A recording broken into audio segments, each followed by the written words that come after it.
My name is Zephrine Hanson.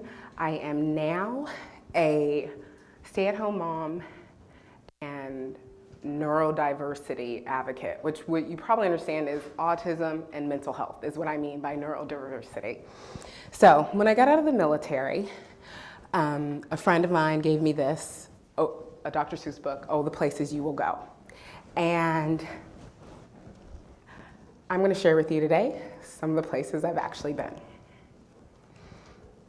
So, in 1996, I was 18. I did not have a plan after high school, and I stumbled into the Air Force. And so that was going to be my plan. As luck would have it, I ended up in the Daily News in Los Angeles, and I got to leave with 5 minutes of fame. To me, that was a sign. The Air Force was my next thing to do. It didn't quite turn out the way I hoped.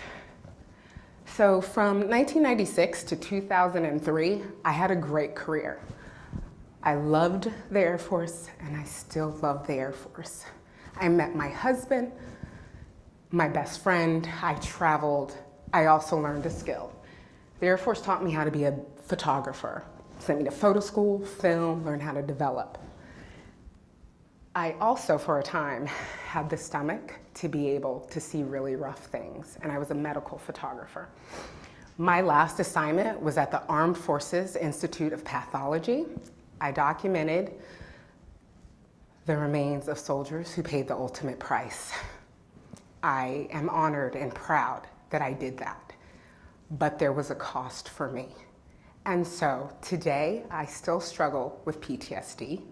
I'm still figuring out how to get through it, but it's a process, and I am a work in progress. And so I'm gonna show you my process and the progress. So my plan out of the Air Force was to just stumble around for like 4 years. 2004 to 2008, I tried a bunch of stuff, it didn't work. And the truth is, I really wanted to be a stay-at-home mom. And so that is what I did. I had our first child, Alexander, 2008. When he was 7 months old, I realized that I still was struggling with PTSD, even though I didn't quite know what it was. Postpartum depression, and I still really missed the Air Force, and I didn't know that yet. So, with looking at a 7-month-old, I decided I'm done. And then I found out I was pregnant again. And then I found out I was pregnant with twins. They all got here. My husband and I just stumbled through this. And on the 3rd year, we found out that all 3 were on the spectrum for autism. When I say I was struggling, there's not a strong enough word. Here, I had hit rock bottom. This is 2011. I am 33. My twins are 1. They were also born on my birthday. My dear friend in the pink and her husband kidnapped us and took us to Disney, covering the entire trip because I was too depressed and anxious to leave my home. When I got this picture back, I cried, like ugly cried, in the happiest place on earth, because I had no idea, how did I get that big? And let me just tell you, this was my anxiety and depression on the outside. It is not about the size, it's about I was wearing it. So I knew something had to change. As luck would have it, it was mission, boat right wedding. Melissa asked me to be her matron of honor. And the first thing I thought was, I'm too fat to be in your wedding. And I had been with her the whole time she dated Corey. She was ready to be a boat right. And the first thing I could think about was my own problems. I was gonna have to get it together, right? So, found a good therapist. That was hard. Talk to me about that later, because I know about all the bad therapists everywhere. I had to also get off of all the prescription medication that was prescribed by the military. It happens for many veterans, but I struggled. I was on 8 to 10 prescriptions at one time, and I had really started to depend on wine. So I was in a very bad place. So thank you, Melissa and Corey, for getting married. So 2013, my friend kidnaps us again. It was much more fun for us, but as you can see, just to point out some things, sometimes autistic kids don't like to be in pictures. It had fully come to show that Alexander had autism. The twins, we weren't showing it yet, but we went and still had a pretty good time. And I'm smiling, and I'm smaller. Amen. So, yes, I want to say, sorry.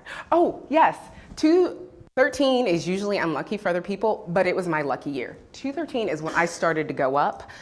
If you followed us, I posted a picture about Melissa and I being dragon slayers. We had a girl trip in 2013 and it meant a lot to me. So this is my awesome husband and caregiver, and he's home taking care of those babies and took off of work to do it so I could be here. So I love and adore him.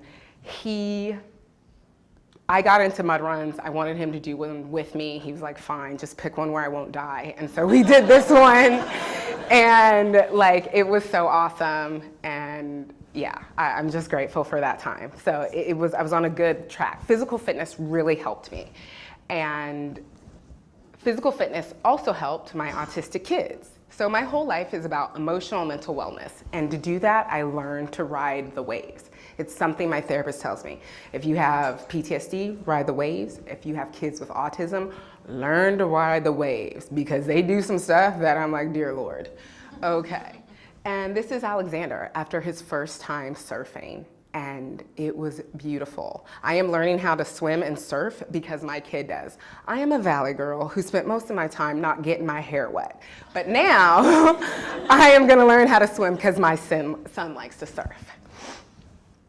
Oh, my favorite part, neurodiversity. Yes, there's all kinds of spectrums for mental health, developmental delays, but we're all different. We all have challenges. Learn how to implement those in your life. I have a toolbox, a MacGyver toolbox of stuff to get me through my life. And so I started with Dr. Seuss. I want to end with him. Be who you are and say what you feel, because those who mind don't matter and those who matter don't mind. Dr. Seuss. I now say who I am. I say how I feel. It's very scary, like right now, but I am a better person because of that. And like, my family life is really just this crazy. Even if we're dressed nicely, that's how it is. So, oh my goodness, I am battle tested. I am not broken. My family and kids are battle tested and not broken. We went to Legoland in June. We didn't have to take any family members or babysitters. We stayed there for 2 nights by ourselves. My husband and I left. We were still married. We still loved each other, liked each other, and the kids. It was crazy. And you know, my poor guy, he's long suffering. I made us all wear corny shirts, but he's always super like dark and brooding, so he had to be Batman. And then people talked to him the whole day. He loved it. He did not. So let me tell you, yes, my best days are ahead of me. Matter of fact, because my husband and I have worked so hard to build these tools, we are going to launch a business supporting other families so they can do this. We are fortunate to have resources. The military taught me all about bureaucracy and red tape. So if someone won't give your kid autism services, come to me. Oh, I know how to hurry up and wait. So that's it, you guys. Have a great day. Thank you.